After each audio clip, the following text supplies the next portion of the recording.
Pemirsa, jumpa lagi.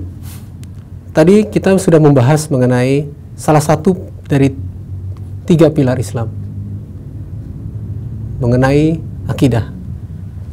Nah, mari sekarang kita bahas mengenai apa itu syariah. Seperti saya bilang tadi bahwa ekonomi syariah merupakan bagian dari fondasi Islam. Secara bahasa, syariah diartikan sebagai jalan yang ditempuh atau garis yang seharusnya dilalui. Atau kalau secara makna, syariah berarti adalah pokok-pokok aturan hukum yang digariskan oleh Allah untuk dipatuhi oleh seorang muslim dalam menjalankan segala aktivitas kehidupannya, termasuk ke aktivitas di dalam bisnisnya. Syariah bersifat komprehensif, universal, mencakup seluruh aspek kehidupan dan berlaku setiap waktu dan keadaan. Dan sumber dari segala sumber hukum, dalil adalah Al-Quran dan As-Sunnah. Jadi semua hukum-hukum syariah, semua hukum-hukum yang berkaitan dengan penerapan atau pemikiran ekonomi syariah berasal dari Al-Quran dan As-Sunnah. Syariah tidak hanya mengatur hubungan kita dengan Allah, seperti yang tadi pemirsa lihat di diagram. Syariah mencakup 2 dimensi, yaitu dimensi vertikal, hablum minallah, dan dimensi horizontal atau hablum minanas, bagaimana kita berhubungan dengan manusia. Jadi jika ibadah mengatur hukum-hukumnya, bagaimana hubungan kita dengan Allah, seperti sholat, puasa, dan lain-lainnya, tata caranya, ritualnya, dan sebagainya. Sedangkan muamalah mengatur hubungan antara kita sebagai manusia dengan manusia yang lain. Bagaimana mengatur kita berinteraksi dengan pihak lain. Termasuk juga bagaimana kita melakukan aktivitas ekonomi, melakukan aktivitas perdagangan, mengatur bagaimana bahkan juga tata cara hukum dan politik dalam suatu negara. Jadi tidak mungkin kalau melihat dari konsep ini, Islam dipisahkan dalam kehidupan masyarakat, dalam kehidupan bernegara, dalam kehidupan perekonomian. Karena semua itu adalah bagian dari syariat Islam juga.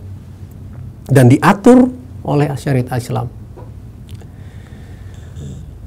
Kalau dilihat dari kaidah fikih, dasar dari ibadah adalah haram, kecuali bila ada dalil yang membolehkannya.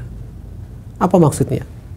Maksudnya adalah segala aturan tentang ibadah yang sudah ditetapkan di dalam Al-Quran dan As-Sunnah itu nggak boleh sama sekali dirubah, tidak boleh ditambah, tidak boleh dikurang, kecuali memang ada dalil yang membolehkannya. Selama tidak ada dalil yang membolehkannya, ibadah tidak boleh diinovasi. Kita harus ikuti aturan-aturan yang sudah ditetapkan, dijalankan dan dicontohkan oleh Rasulullah. Sementara sebaliknya, kaidah fikih dari muamalah pada dasarnya adalah mubah atau boleh, kecuali ada dalil yang melarangnya. Sehingga dalam mengembangkan sistem perekonomian yang sesuai syariah, kita dibolehkan berinovasi. Misalnya, untuk mengeluarkan produk-produk keuangan syariah yang pastinya berkembang sesuai zaman. Mungkin pada zaman Rasulullah belum ada, zaman kekhalifahan belum ada, tapi sekarang, zaman modern seperti sekarang ini, ada banyak produk-produk keuangan yang terbaru. Nah, syariah dapat mengikutinya. Kita boleh berinovasi untuk mengikuti perkembangan tersebut. Tapi selama tidak ada dalil yang melarangnya atau mengharamkannya. Tapi jika ada ternyata dalam berinovasi ada dalil yang produk tersebut bertentangan dengan syariat atau ada dalil yang mengharamkannya, maka stop. Jangan dilanjutkan untuk mengembangkan produk tersebut. Apalagi mengeluarkan produk tersebut ke masyarakat. Nah, nanti di episode selanjutnya kita akan sharing lagi mengenai transaksi atau produk-produk apa saja yang dibolehkan dalam syariah ataupun yang diharamkan. Nah, selanjutnya 3 pilar Islam berikutnya adalah akhlak. Akhlak atau perilaku adalah perwujudan atau tampilan nyata dari akidah, yaitu bentuk ketakwaan kita kepada Allah melalui syariat atau hukum yang diatur dalam Al-Quran dan As-Sunnah.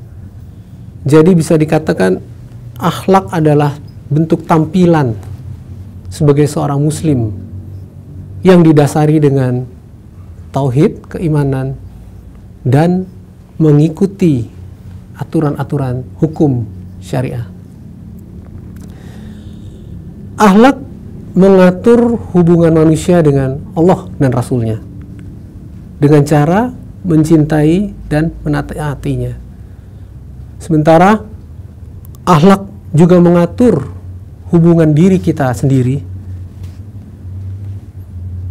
dan juga mengatur hubungan kita dengan sesama manusia karena kita sebagai makhluk sosial, dan dengan cara mengajak amar ma'ruf dan nahi munkar, serta bagaimana berhubungan dengan alam, karena bagaimanapun juga Allah melarang kita mengeksploitasi sumber daya alam, dan Allah melarang kita melakukan kerusakan di muka bumi. Tuntunan dalam akhlak mengacu pada sifatul anbiya atau sifat-sifat nabi yang dikenal dengan fatonah, amanah, siddiq, dan tabligh. Bagaimana seorang muslim, seorang penggiat ekonomi syariah, seorang pelaku ekonomi syariah, seorang account officer bank syariah mempunyai perilaku yang cerdas, kompeten, dan mampu berkomunikasi dengan baik, mempunyai communication skill yang tinggi, bisa menyampaikan kalau sebagai seorang AO bank syariah produk-produk yang ditawarkannya. Tapi di luar itu yang terpenting adalah bagaimana kita sebagai seorang muslim melakukan sifat jujur dan amanah. Bagaimana kita selalu berkata yang benar, dan bagaimana kita bisa menjaga kepercayaan orang pada kita.